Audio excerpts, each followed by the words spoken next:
Kia ora whānau. Welcome to the second episode of the Get a Job and Get Healthy with Costas Enterprises. I am your host, Alex Costas from Costas Enterprises. Today, we're going to be sort of expanding a little bit more on creating a CV. I noticed that a lot of people that had a look at that listened to the audio track of the last one, they wanted just a little bit more clarification on exactly what should be in a CV. And I covered it very briefly before. So I'm going to take this episode as a continuation of that. We'll go a little bit more in depth into what should be in a CV and just clarify that a bit more. Now, I want to say thank you all for listening, as well as any comments and stuff. Feel free to bring them through. One thing we will also talk about a little bit is the cover letter. So one thing you can do is I actually have a cover letter that you're free to download on my blog, and the blog details will be in the episode description. And hopefully I can help you just get that job that you really want. So let's start it off. So there's this is just a generic guide, okay, to creating a CV. So if you had a look at my last episode, we covered over talking a master CV.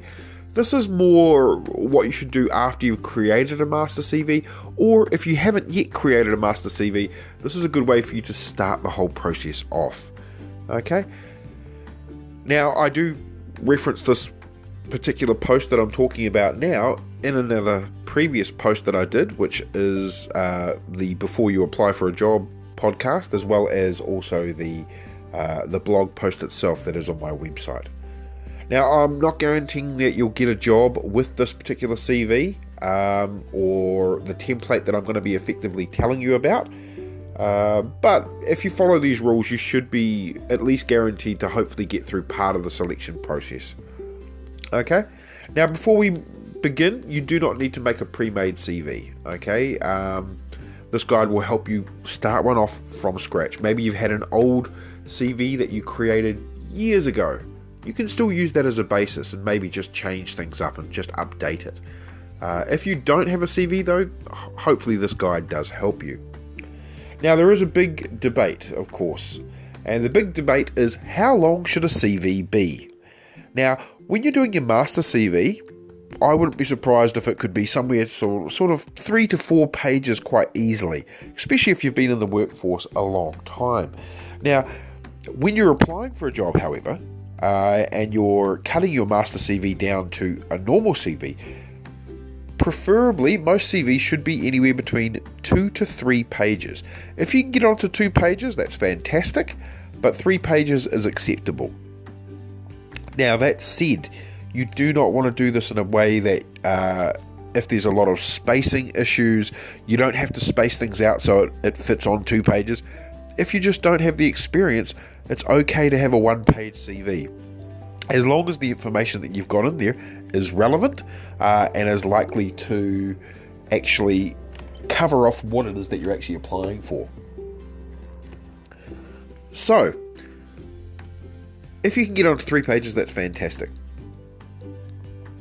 If you are super qualified and you're finding that you're over 3 pages, maybe you're closer to the 5 pages, and this is your cut down CV, then we do cover a couple of little tips and tricks to make that just a little bit smaller in case you're trying to put everything in, and this will help you just a little bit. Okay, when you are creating a CV, you do not need to say curriculum vitae or CV as the intro at the very top. You can if you would like.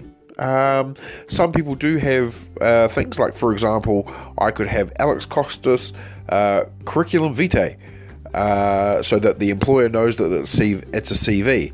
However, if you are sending this electronically, please bear in mind that you should be saving it as Alex Costas, your name, and then either CV or curriculum vitae, or resume if you want. The employer will know that it's your CV because they've read the file type, and then they can open that. Now, basic formatting and intro. So this is, some people don't realize this, but this formatting is actually quite a huge part of CV creation. And there are a lot of templates out there. Microsoft Word, if you are creating your CV in that, there is actually a lot of already huge CVs that you can go in there. And I'll be honest, some of them are very pretty, they're very nice looking, but you don't actually need to use a CV template in order to create a CV or a resume. You can simply just create one in Word yourself using styling that you like. Now, as a style guide, everything should be usually left aligned. At the top of your CV, where you have your name, I like to put the person's name in colour. The reason for this, it just makes it stand out. You don't want it to be too bright, however, and no crazy funky colours like, fluoro green or fluoro yellow. You want to keep it pretty simple, pretty nice, something that just gives the illusion of a little bit of artistic flair, but doesn't go full crazy. I'm putting pictures on my CV, I'm putting a background on my CV. It doesn't need to be anything like that, because most times, yes, your CV will stand out, but really the employer just wants to read the content. Does the content match what it is that you're actually saying? And we will talk about the content very shortly. So, your name should be in the largest font at the top of the CV, in the center aligned, okay? It doesn't need to be huge. It can be, if you, for example, you're using Microsoft Word, and we'll use this as an example because most people do use this, it should be something like 24 to possibly 36, bold, Arial if possible. Calibri Light as well is another one that is used by sort of most standards, and it's quite a nice, pleasing look. Please, for the love of God, do not use Comic Sans. I know a lot of people bag on Comic Sans, and some people think it's funny. It doesn't give off a professional appearance, okay? And that is the whole point of your CV. It is to create a professional appearance. You are basically giving your representation to the employer of, hey, this is who I am, this is what I can do, this is how I can make your company great. And if an employer looks and sees things like Comic Sans or uneven spacing, it's not going to work well. And it is important to get your formatting and your spacing correctly, especially if you're applying for an office type job. The one reason for this is the last thing an employer wants is if someone is going to be working into an office and you've done things like putting your resume in Justify, where the words will be justified throughout the length of the page, they are not going to look very nice, okay, on a page where there might be some huge spaces within each line. Not a good look. Keep everything left aligned. The only time you would change this is when I'm saying now. The very top, where your name is, should be center aligned in the middle of the at the top of the page, and then underneath that, on the right hand side, so right aligned, this is where you'd put your contact details. So things like your address, your phone number, your cell phone, your work phone, your work email, whatever email it is that you're going to be contacted. That is what you would there put right aligned. After you've done that, what I suggest you do is you actually put different sections, and when you're going to put one of these sections in, make sure that they are all consistent with throughout the whole document, okay, throughout your whole CV. And you may ask, Alex, what do you mean by sections? Well, sections is when you're going to break up your CV, okay? And it's important to break this up so that the employer knows exactly what it is that you're actually trying to tell them. Example of a section is skills, work experience, resume references, and also things like work history, education. Any of those are different sections which can be in your CV.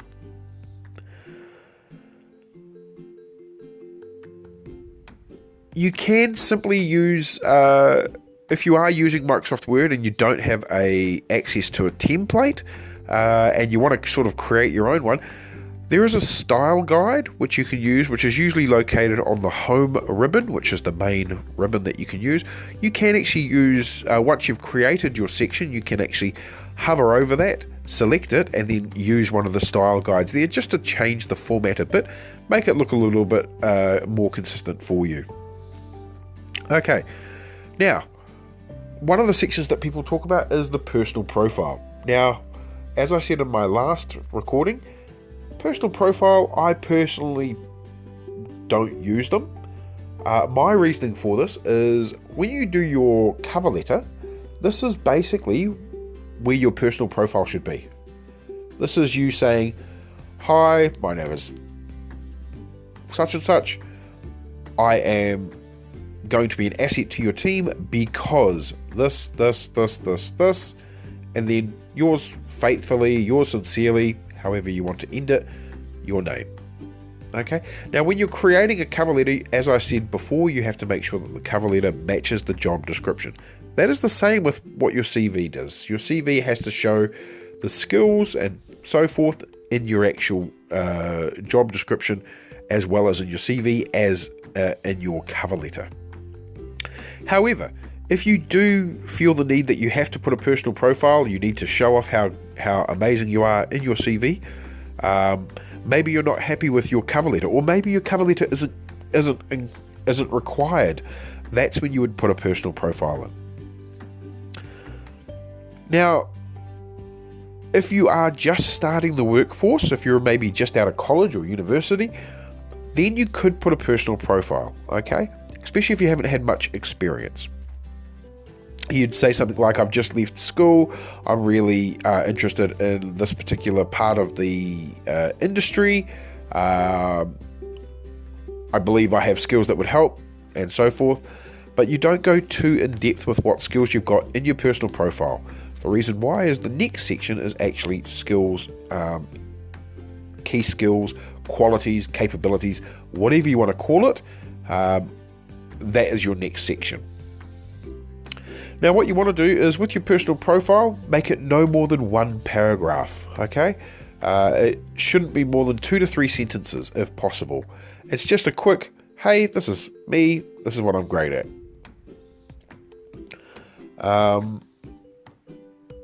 So, now we're going to go on to the key skills, key qualities, key capabilities, basically your skills of what you bring to the actual job.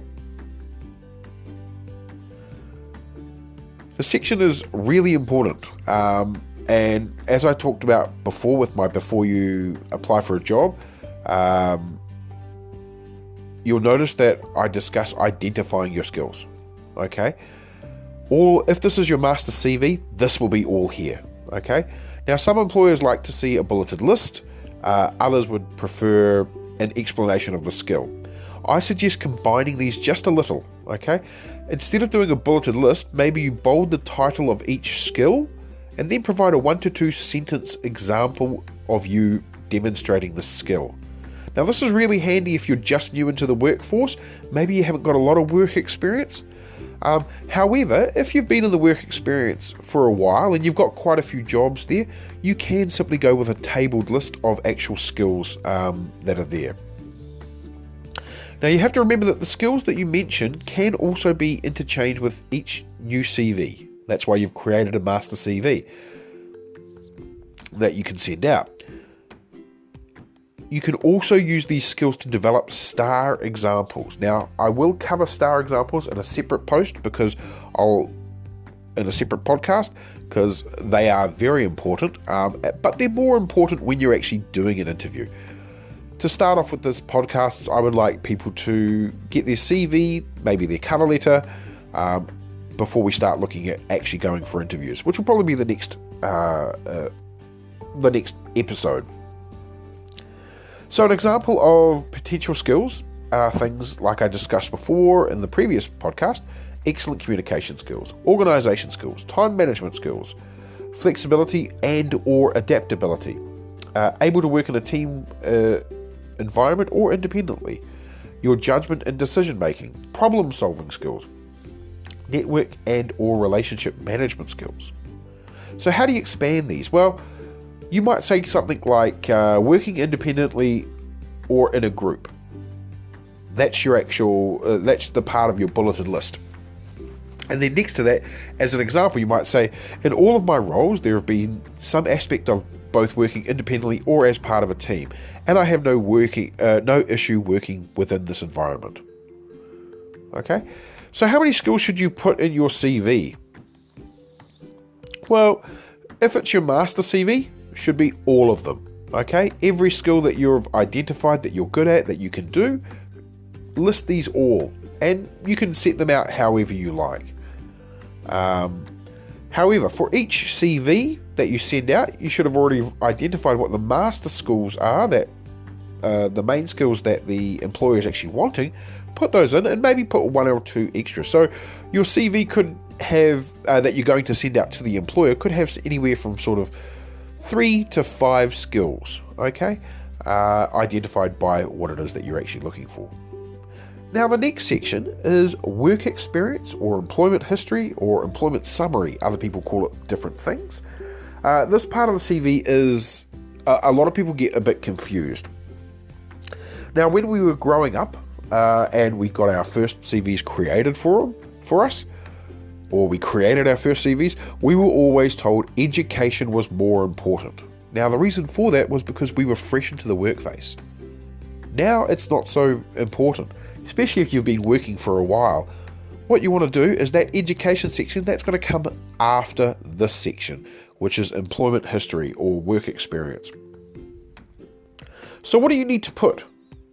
Well, your employer will want to see what jobs that you've done, and specifically what skills you need within that job that you did that show that you can do the job that you're applying for.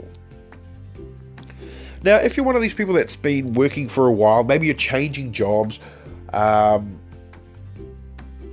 you should always try to put your job history, work experience history, in chronological order from the last job that you've previously done to your earlier work experience. Now that's all good and well if you've only had sort of 2 or 3 jobs, or maybe 4 or 5 jobs. But if you're one of these people that's had sort of 15, 16 jobs, maybe you've done a whole lot of temp work. What you can do then is you can actually just list some of the other older jobs, or jobs that are not specifically relevant to the actual job that you're applying for. For example, if you're applying for office work, the employer doesn't need to know that you were working as a checkout supervisor, unless the customer service aspect is required, and you haven't done that in any other job prior to what you're applying for. Now, I arrange my employment history quite simply as this. If you've worked for the same organization for quite a while, and this has been maybe you've done 3 or 4 different jobs within that organization, you've done different roles, I would keep that as all one section. So say for example you worked for the government, you'd be like, right, this government, and then within this government, this is the employer I directly worked for, this was the job title I had, and you may even go down to what team you were in, depending on whether or not you are applying within a job. So if you're applying within the same government job or ministry, you would want to put the team so that the person can confer with the manager and so forth. However, if you're applying for a different industry, or maybe you're applying for a different area, then you would want to break it up so that you might have, for example, if I use the Department of Internal Affairs. Now I work in New Zealand, so Department of Internal Affairs is basically like our IA. This is where we do taxes and so forth like that. Now within that role, I may have stayed there 20 years, and if I've stayed there 20 years, if I've worked in different roles during that time, I would say, right, Department of Internal Affairs from 2000 until 2020, and then under that I would say my last job, which was maybe it was computer technician for the ICT department from 2015 to 2020. Pardon me.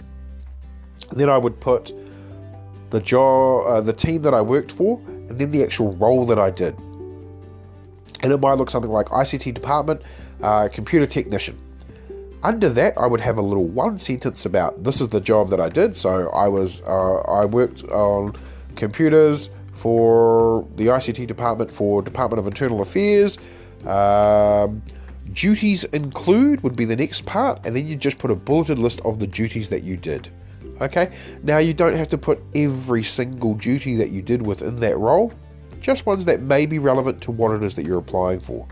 So if you're working as a computer technician and you're applying for another computer technician, you might want to say something along the lines of, I assisted employees with their computer issues, I provided software solutions, and so forth. Anything that might be relevant within the job that you're actually applying for. After the duties include, if you gained any specific things like awards or maybe you did something over and above within your role, you would put that as achievements. Okay. Now, if you haven't had any achievements, maybe you just did your bare minimum job, that's perfectly fine. You don't have to put an achievements section.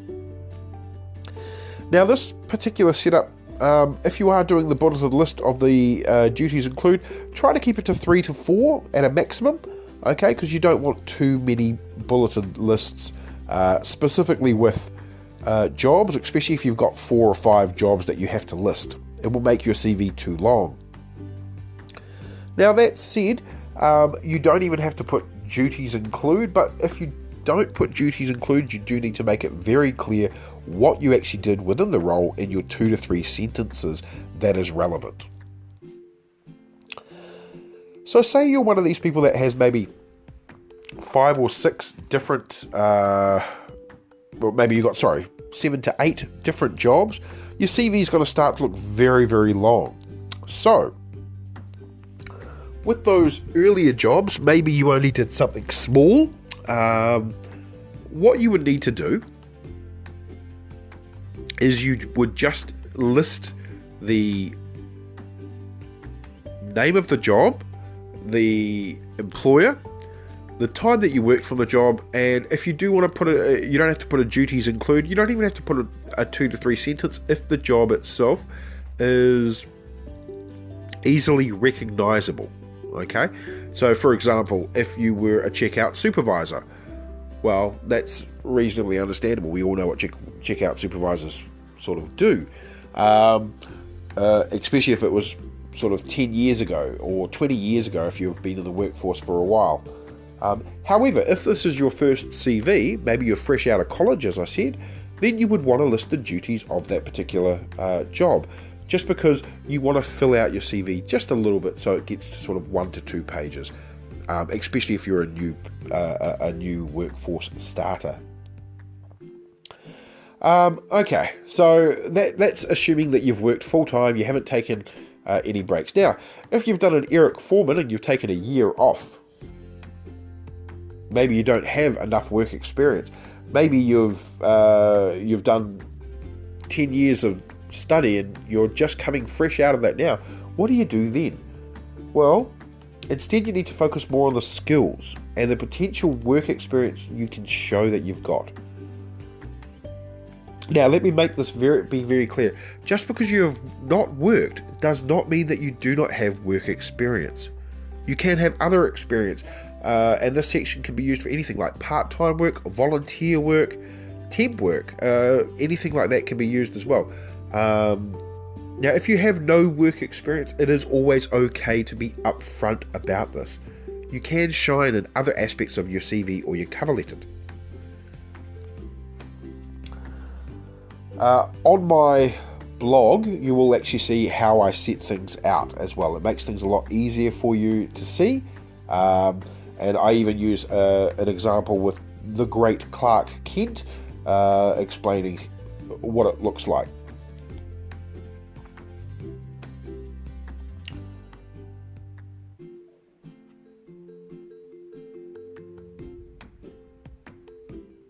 So under the education, this is the next section.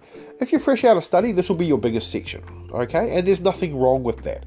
The main thing is under the education section, that you don't have to list every single qualification that you gained. You don't need to be saying, I got, fifth form or level 3 or, high school, all these different achievements. If you've had university, it can simply be just the simple university things. If, however, you're sort of just leaving school, maybe you left school a little bit early, you can then put, what you gained through your high school, and that will actually help flesh out your CV a bit more as well.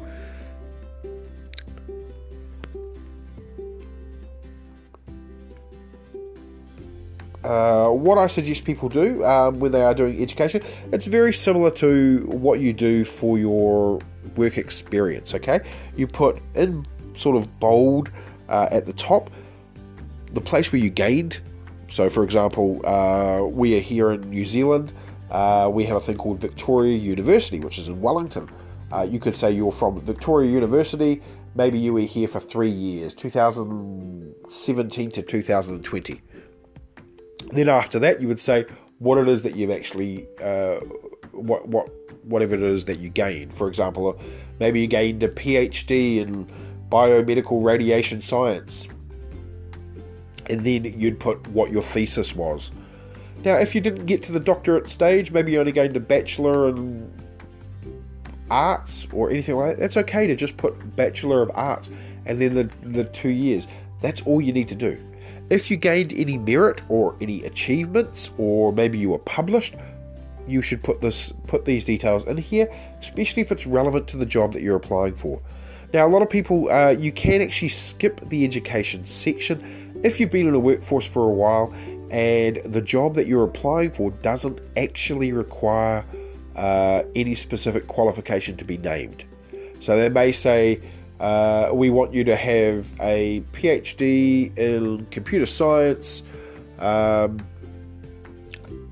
you would put that. If they just specify we just need 5 years experience, you can say a PhD and 3 years experience, and they might take that as that's okay for you, it to be actually looked at. Now the section after that is the interests or the hobbies or the extracurricular activities. I'll be honest, again, I don't actually add this section into my CV because my CV is at the max of sort of 3 pages. However, if you're applying for a job where maybe you're applying in a completely different part of industry of what it is that you've previously studied or done, then it would be okay to put this in your interests and hobbies if the job that you're applying for is something you are actually interested in, especially if it's within a field that you're quite versed in. You don't actually have to have previously worked in that field, for example. You can throw in a bit of humour in here. You can throw in what your hobbies are and all sorts of things. At the end of the day, it is always something that can grab the employer's attention. But I mean, realistically, you can also show that you are humorous in this time. Maybe you say you like taking long walks on the beach, eating. Share with the employer your social media account. Whatever you want to do. This is your CV is the representative of what you would be like at work. Okay? So try to show that.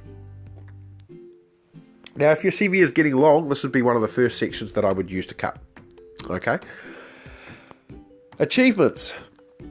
Now, as I said, achievements within the workforce, like within the job that you've actually applied previously for and that you're currently working in, those belong in that section under the actual job. However, if you've gained any other achievements, same as the hobbies and interests, achievements can fit into this section as well. You can merge the two, or if you've got quite a few different achievements, you can actually put that in its own section as well. Now, these achievements would most likely be extracurricular achievements, so outside of the workforce. And it could be something like you volunteer, maybe you created a volunteer charity run, and you guys raised $1 million, that would be an achievement. And you could use that to say that you've got, if you organised it, you've got good organisational skills. All those sorts of things can be used as a plus to your actual job that you're applying for. So, if, again, your CV is getting long, this would be, unless it's absolutely vital to you applying for this job, this would be another section I would cut if your CV is getting long. Okay? So, referees or references, to provide or not to provide? That is the question. Well, there's a lot of divided thought about this. Now, my personal suggestion is provide the phrase references to be provided upon request, or something similar to that. The reason for this, and I touched on it a little bit in the previous podcast, is you want your referees to basically, you want to be told when they need to call your referees. Okay? When you get to the third round of interviews, which is usually when they will contact your referees, if you've already got your referees stated on the CV, you don't have time to warn them that you've applied for another job and you would like your referees to basically, give you props. Okay? If you say provide references provided upon request, you will get a call saying, hey, can we contact your references? You go, okay, cool. And in that time, you can say, right, well, you can think to yourself, what references do I need to provide? What skills did I do in each of the jobs that I applied for that this would be a good person to call for this particular job?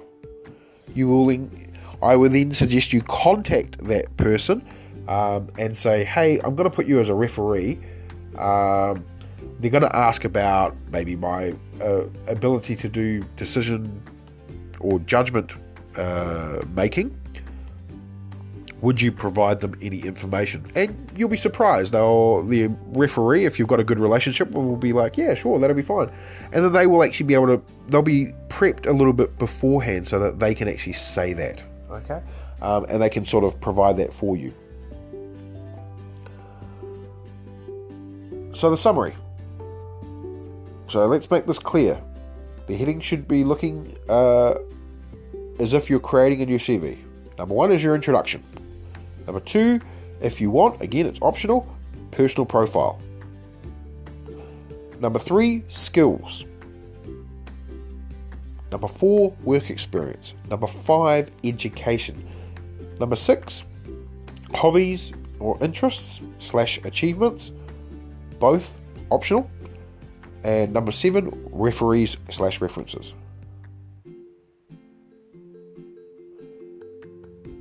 So that about does it for creating a basic CV and a basic master CV. If you guys do want me to go a bit more in depth into any of those sections, please contact me, let me know. My email is Don Costas, that's DON for Nike, COSTAS @gmail.com, and I'm happy to answer any questions that you guys might have. The next podcast episode will probably be on creating a cover letter, and I'll just go into that a bit more depth. I know we're getting a lot of the stuff to do with creating a CV, creating a cover letter at the start. Future episodes will change and we will go more into star examples and all those sorts of things.